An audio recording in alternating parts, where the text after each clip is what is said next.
Pupuntahan natin itong Davao City alam mo simula nung nakilala na napasok sa national 'to si PRRD, talagang, lagi nang nababalita yung Davao. Pati nga hindi Davao City, pati yung, Davao Oriental parang naibibintang na rin kay PRRD. Pero tingnan natin, ito, balita po ito sa Davao City. Isa-isang inamoy ng K9 Narcotic Detection Dog ng PIDEA ang 11 parcel na nakumpiska mula sa warehouse ng isang courier company sa Bunawan, Davao City. Sa inspeksyon, 6 sa mga parcel ang inupuan ng K9, indikasyong positibo ito sa iligal na droga. At tumambad nga ang kontrabando ng buksan ito ng mga otoridad. Ngayon, so sa madaling salita may nahuling parcel na marijuana, ng droga sa Davao City. So iko-connect na naman nila yan, kasalanan na naman ng Duterte. Kita nyo, may sindikato sa Davao. Sinasabi nilang pinaka-safe ang Davao. Kasi ang laki po ng naitulong ng Davao City doon sa laki ng tiwala ng buong Pilipinas sa Duterte. Simple lang naman kasi talaga ang politika eh. 'Pag nakaupo ka doon sa lugar ninyo, pagandahin mo. Ayusin mo. Gawin mong safe. Pagtakbo mo sa national, mahal na mahal ka ng taong bayan. Bakit? May showroom ka, yung city mo, inayos mo. Paano ka mamahalin? Katulad nito si Bongbong, paano ka mamahalin? Ano nangyari sa Ilocos Norte? Oh, eto si Romualdez, naayos ba niya yung syudad niya? Yung Davao, ako po ilang beses nang nakapunta diyan. Napakaganda talaga, napakatahimik. So ngayon, pilit nilang sinisira yung Davao kasi nakokonekta sa imahe ng Duterte, maayos. So ngayon naman, parcel ng marijuana. Baka yan sa anak ni Boying. Hindi, baka lang naman baka lang. Kasi di ba yung anak niya nakatanggap ng parcel ng marijuana, high grade. Tapos, ang bilis-bilis, napawalang sala agad-agad. Pero bago napawalang sala, natanggal muna yung PIDEA chief kung saan nahuli yung kanyang anak na nagpadala ng parcel ng marijuana. Di ba? Oh. Posibleng walang kasalanan yung anak ni Boying. Di ba? Posible eh. Pero posible ring meron. Di ba? Hindi rin natin alam. Kaya lang, may pinawalang sala tapos natanggal yung PIDEA chief. Di ba? Kung ako yung anak ni Boying, nagpa-drug test ako. Para mawala yung duda ng taong bayan. Tama o tama-tama? Hindi naman nagpa-drug test eh. Basta nawala na lang yung kaso tapos na nahimik. Eto, bakit ko pinasok yung drug test? Bakit ko napasok yung parcel? Kasi same thing. Iuugnay na naman nito namang sindikato ng droga. Nakailang drug test na sila. Nakailang pa-drug test na po ang Duterte. Negative ng negative ng negative. Si Bongbong nga takot sa drug test. Simple lang yan eh. Di ba? Kasalukuyang binubuksan ngayon ng mga tauhan ng PIDEA at NBI at maging Bigyan nyo kay Bongbong. Bigyan nyo kay Bongbong kasi, di ba? Anong sabi? Anong sabi ni Amy Marcos? Almusal daw ni Bongbong. Marijuana. Totoo yun. Ako'y naniniwala doon. Bakit? Kapatid mismo nagsabi. Nakikita daw, siya pa nga naglilinis nung mga kalat eh.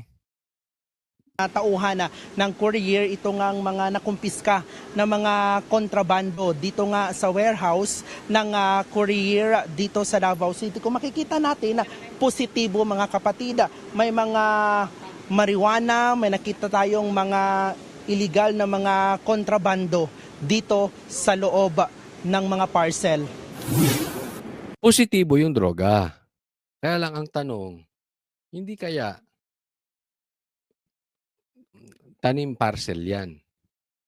Di ba? Hindi natin alam, di ba? Mahirap magsalita eh. Okay?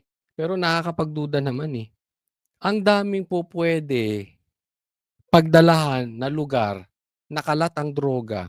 Diyan pa sa mahigpit na Davao City, galit na galit sila sa droga, diyan pa kayo nagdala. Alam nyo, ibintang nyo na lahat sa Duterte. Okay? Posibleng maniwala ang taong bayan. Pero pagdating sa corruption at sa droga, alam natin seryoso ang Duterte. Hindi sila aano diyan. Naglalaman ang mga parcel ng high-grade kush, mga vape na may marijuana substance at marijuana oil. Tinatayang hindi bababa sa 5 milyong piso ang halaga ng mga nakumpiskang droga. Base sa tip na natanggap ng mga otoridad, galing ang kontrabando sa ibang bansa at dinala sa Luzon saka i-deliver sa ilang lugar sa Mindanao. Nakakaalarma na raw iyan kaya panawagan ng NBI. We are appealing to the public na Galing sa ibang bansa, dinala sa Luzon, tapos dinala sa Davao para ikalat sa Mindanao. Anak. Ang layo sa katotohanan, ano? Kasi kung magpapadala ka nga ng droga at ikakalat mo sa Mindanao, of all places in Mindanao, meron namang lugar na maluluwag sa droga. Bakit sa Davao pa? Nakakatawa, no? Nakakatawa ito. Ewan ko, kayo ba naniniwala dito? Pero ako tatanungin ninyo. Napaka unprofessional nung pagkagawa ng balita. pag may mga suspicious na activities, please coordinate with the PNP, the PDEA, and the NBI para masugpo pa natin ang mga crimes na ganitong klase. Sa ngayon, naghihigpit na sa pagbabantay ng mga parcel. Dadalhin naman sa PDEA Laboratory ang mga nakumpiskang kontrabando para sa proper disposition nito. Inaalam na kung sino ang nagpapadala at padadalhan ng mga parcel na may droga. Nagbabalita mula sa Frontline, Bril Montalvo. Dito muna natin ilagay kasi baka maano tayo. Ay, wag dyan. Alisin muna natin kasi mabigyan kong komentaryo.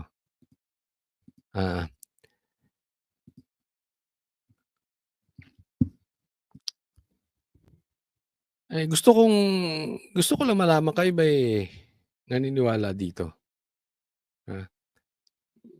Well, medyo nakakatakot nga ngayon kasi alam nyo na, talagang ang tindi ng galit ng mga nakaupo sa mga Duterte. And hindi mo naman kailangan maging abogado para makita ito. Obvious naman natin. Isipin mo nagsilbi yung tatay. Pinadala sa ICC, 'di ba?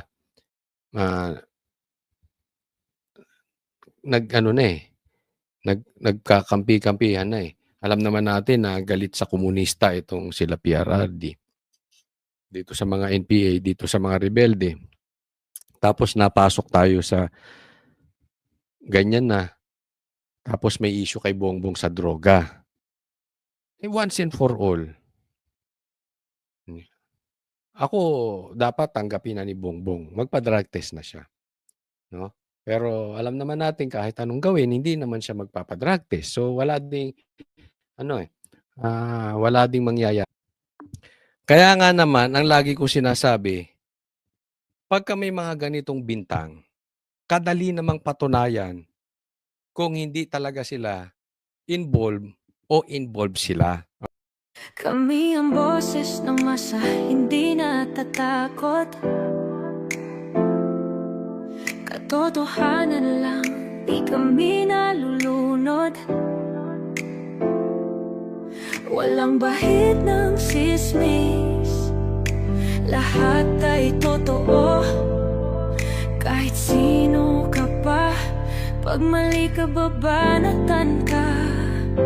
Walang pinipili kulay, wala kaming kinikilingan. Basta para sa bayan, kami lalaban. Pag tama palapakan, pag mali banatan. Di matitinag, di matatakot, para sa bayan tuloy ang sigaw. Sa harap ng kamera, walang halong takot. Mga baluktot, lahat kayo'y tutumba. Ang hustisya at totoo, yun lang ang mahalaga.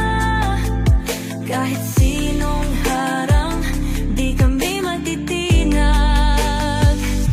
Walang pinipiling kulay, wala kaming kinikilingan. Basta para sa bayan, kami lalaban. Pag tama palakpakan, pag mali banatan. Di matitinag, di matatakot, para sa bayan tuloy ang sigaw.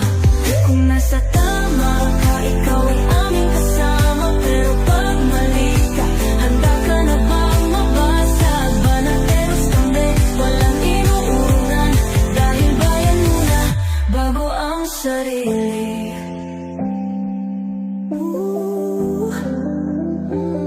Bago ang sarili.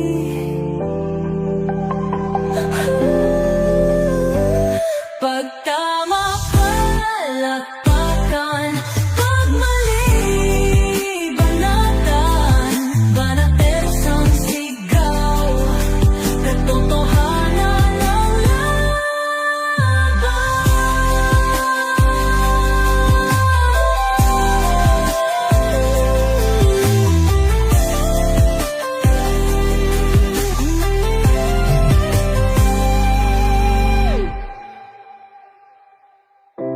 sa harap ng kamera, walang